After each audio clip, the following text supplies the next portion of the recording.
যাচ্ছিলাম এই মাঠ দিয়ে, মাঠের ভেতরে হঠাৎ আমি দূর থেকে দেখতে পেলাম যে আগুন জ্বলছে, দাউ দাউ করে আগুন জ্বলছে। কেন আগুন জ্বলছে সেইটা দেখানোর জন্যই মূলত এখন ভিডিওটা করছি। আসলে অনেক দূর থেকে দেখতেছিলাম প্রচুর পরিমাণে আগুন জ্বলতেছে। এই গরমের ভেতরে, এই তাপের ভেতরে আবার দাউ দাউ করে আগুন জ্বলতেছে। চিন্তা করেন, সারা মাঠ জুড়েই মনে হচ্ছে আগুন জ্বলছে। ওই যে ওই সাইডে আরও দেখা যাচ্ছে। আমি জানি না, আসলে মোবাইল দিয়ে ভিডিও করা তো আমি জানি না আগুনটা আসলে কত দূর আমি দেখাতে পারবো, কিন্তু আগুনের যে তীব্রতা, এই তীব্রতা অনেক বেশি, অনেক বেশি। এই যে দেখতে পাচ্ছেন আগুন জ্বলছে, ধাউ ধাউ করে আগুন জ্বলছে, চারিদিকে আগুন জ্বলছে, পুরো মাঠ জুড়েই আগুন জ্বলছে। এই দেখেন, এইটা কিন্তু একটা ধানের ক্ষেত। এই ধানের ক্ষেতের এই জায়গাতেই কিন্তু এই যে আগুনটা জ্বলছে। এই যে দেখতে পাচ্ছেন কি একটা অবস্থা।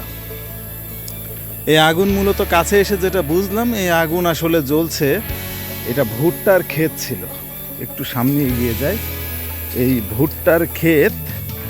এখন এই ভুট্টার ক্ষেতে ভুট্টা তোলা শেষ হয়ে গেছে, এরপরে নতুন ফসল তারা ফলাবে।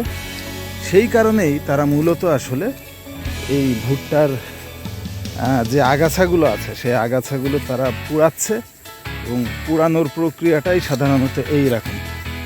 এইবার একেবারে পরিষ্কার দেখা যাচ্ছে দাউ দাউ করে আগুন জ্বলছে, এবং এই আগুন জ্বালানোর কারণেই কিন্তু আরও চারিদিকে তাপমাত্রাটা বিপুল পরিমাণে বেড়ে গেছে।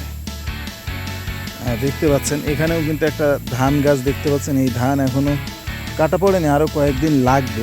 আশপাশের পরিবেশটা কিন্তু খুবই নিরিবিলি, এবং হঠাৎ করে এই দাউ দাউ করে আগুন জ্বলে ওঠাটা আসলে আমার একটু ভয়ের কারণ হয়েছিল। ওই যে দূরে দেখা যাচ্ছে এখানেও আগুন জ্বলছে, এবং যার কারণে আমি আসলে একটু কাছেই গিয়ে গেলাম যে কেন এই আগুনটা জ্বলছে সেটা দেখার জন্য, এবং এখানে এসে যেটা দেখলাম সেটা আপনাদের সাথে শেয়ার করলাম।